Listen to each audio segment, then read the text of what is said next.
Hi hello friends, welcome back to my YouTube channel. ఇలా short video వచ్చేసి ఇవైతే American chocolates అంట.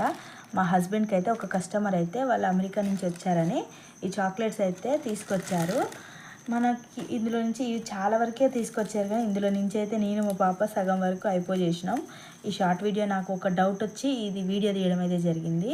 ఇవైతే అమెరికన్ చాక్లెట్స్. నాకు ఒక్కటి అర్థం కాదు, ఎందుకంటే అమెరికా నుంచి వచ్చేవాళ్ళు ప్రతి ఒక్కరూ అమెరికన్ చాక్లెట్స్ అని తీసుకొస్తూ ఉంటారు కదా. ఎందుకు తీసుకొస్తారు? అమెరికా నుంచి చాక్లెట్స్ ఒక్కటే తీసుకొస్తారు ఎందుకు? మన దగ్గర కూడా చాక్లెట్స్ ఉంటాయి. ఇదైతే సేమ్ కిట్ క్యాట్ లెక్కనే ఉంది. ఇవి వచ్చేసి డైరీ మిల్క్ చాక్లెట్స్ లెక్కనే ఉంది. మళ్ళీ వీటిని ఫ్రిడ్జ్లో పెట్టాలంట, నార్మల్గా పెడితే కరిగిపోద్దంట. అది ఎందుకు అలా? వచ్చేవాళ్ళు ఓన్లీ ఇవే తీసుకొస్తారు. మన దగ్గర కూడా ఉంటాయిగా, మనం ఎందుకు అమెరికా చాక్లెట్స్ అని ఇట్లా ఎందుకు అవుతామో నాకైతే తెలియదు. తెలిస్తే మీరు కమెంట్ బాక్స్లో కమెంట్ చేయండి వీటి స్పెషాలిటీ ఏంటి అనేది. అయితే ఇది నాకు ఒక డౌట్ కోసం అయితే ఈ వీడియో చేయడం అయితే జరిగింది.